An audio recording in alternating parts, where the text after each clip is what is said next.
안녕하세요. 유수연입니다. 오늘은 제가 책을 좀 소개해 드리려고 그러거든요. 여러분들 책 읽는 거 굉장히 싫어하시는데, 제가 이제 낸 책 중에 인생 독해라고 좀 헤비해 보이는 책이 있어요. 그 중에 이게 이제 제가 가장 인생에서 감동받았던 책들을 모아놓은 건데, 책들이 여러분들이 생각하시는 책보다 쉬워요. 다 들어본 책이에요. 그래서 그 중에 하나가 이방인이라는 책이에요. 이방인 다 들어보셨죠? 네, 그래서 뭐 햇볕이 너무 세서 살인을 했네, 엄마가 죽었는데 장례식을 안 갔네, 뭐 이런 얘기 나오고 막 그러는 책 기억하실 거예요. 짧아요. 가볍고. 근데 여러분들이 진도를 잘 못 나가시는 책 중에 하나인데, 여기에 이제 설문지가 있어요. 그래서 이 설문지를 저희가 지금 자막으로 지금부터 한번 보실 거예요. 자, 보이시는 자막에서 자기한테 해당되는 게 몇 개나 되는지 한번 체크를 지금부터 한번 해보세요. 시간이 좀 들어가겠죠? 네, 잘 읽어보시고 잠깐 멈춤하셔도 되고, 그래서 체크를 하셔서 이 중에 절반 이상에 내가 해당된다 라고 생각하시는 분들은 이 책을 꼭 읽으셔야 돼요. 왜? 본인이 이방인적 기질이 많은 사람이거든요. 한마디로 마이너의 기질이 강하다, 이렇게 얘기할 수 있죠. 근데 이 책은 사실 두 권의 책이나 마찬가지예요. 그래서 처음에 이제 어머니가 죽은 얘기가 나오고, 그 다음에 본인이 살인을 해서 법정 얘기가 나오는데, 그 두 가지가 이제 얘기가 어떻게 보면 전혀 다른 주제를 갖고 있기도 하고 하나의 주제를 향해서 가기도 하고, 그래서 저는 이 이방인을 굉장히 좋아해요. 근데 이제 이방인은 읽어보시면 처음에 엄마가 죽는 거에 대해서 굉장히 담담하게 얘기를 하는데, 거기서부터 사람들이 이해를 잘 못해요. 엄마가 죽었다는 소식을 받으면 막 슬프고 울고 그래야 되는데, 얘는 다음날 여자친구 만나고 막 그러거든요. 그런데 엄마가 장례식을 치르던 그날과 똑같은 태양이었고, 그날과 똑같이 머리가 아팠고, 그래서 방아쇠는 당겨졌고, 그래서 나는 내가 행복을 느끼고 있던 해변의 침묵을 내가 살인을 함으로써 깨뜨렸다. 즉, 여기 내가 머물고 있는 이 세상의 모든 잣대를 에 대해서 특별히 불만은 없었지만 만족도 없었기 때문에 내가 이 평화를 깨트림으로써 범죄자가 됐잖아요. 그런데 재판장에 쓰게 되는데 무슨 얘기를 하게 되냐면, 사람들이 나를 죄인이라고 하니까 나는 죄인이지, 나는 죄인임을 인정하는데 그거는 법이 정한 테두리에서, 그러니까 살인이라는 거에 대한 죄는 인정한다. 그렇지만 재밌었던 게 우스웠죠, 한마디로.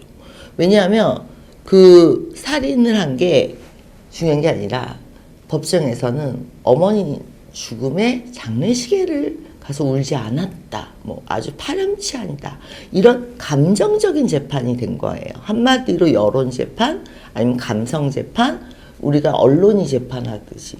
그래서 스토리가 그쪽으로 흘러가면서 감성적으로, 자, 너는 인간의 도의를 모른다, 살인 이전에. 그런 걸 갖고 사형을 받게 되는 거거든요. 그러니까 얘는 그거에 대해서 이렇게 얘기를 하는 거죠. 자, 살인에 대한 죄는 인정한다. 근데 어머니의 죽음을 슬퍼하지 않은 죄 때문에 내가 죄인은 아니다 라고 얘기하는 거예요. 왜 그러냐면, 이게 재밌는 게, 어머니하고 아들, 어머니하고 딸의 관계에서 보면, 딸이 우리 엄마니까, 아들은, 자식은 우리 엄마니까, 이런 게 있어요. 근데 얘는 엄마를 하나의 존재로 인정해요. 내 엄마이지만 다 늙어서 사랑을 했고 자신만의 삶이 있는 존재가 자신만의 인생을 살다가 떠난 거지, 내가 자식으로 슬퍼할 수 있지만 인간적으로 그 사람에 대해서 내가 모든 걸 아는 게 아니기 때문에 그 사람을 존중하고, 그래서 나는 이 사람의 마인드가 굉장히 좋은 것 같아요. 왜 좋냐 하면, 아무도 우리 엄마의 죽음을 슬퍼할 권리는 없다. 왜?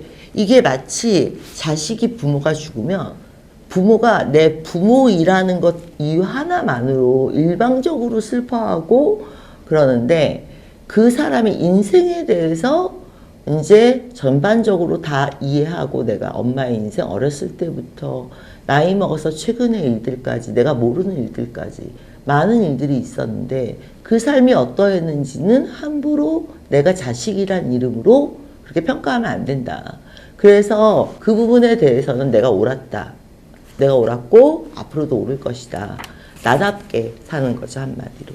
근데 이게 왜 이런 재판이 나오게 되냐면 이제 사회적 도의를 안 지켰다, 어머니의 죽음을 슬퍼하지 않았다, 어떤 전통적인 사고, 그런 전통성에 대해서 반발을 한 거라고 재판부는 봐요. 사회에 대한 반발이다. 그런데 과연 그럴까요? 그러니까 재판장에서 이루어졌던 일들은 기성세대가 우리한테 얘기하는 것들이에요. 기성세대들이 예전에는 열심히 일하면 당근을 줄게, 사회적 질서를 잘 지키면 당근을 줄게, 경제력으로 이제 젊은 세대를 묶었다면 지금은 젊은 세대를 묶지 못해요. 젊은 세대를 좌지우지하지 못해요. 그러니까 그 꼰대 같은 말만 나오고 그럼 꼰대의 힘도 나와야 되잖아요. 근데 꼰대가 실제로 도움이 되는 꼰대면 무시 안 하는데 이게 이제 기존의 질서나 기존의 가치관만 강요하는 꼰대가 되는 거죠.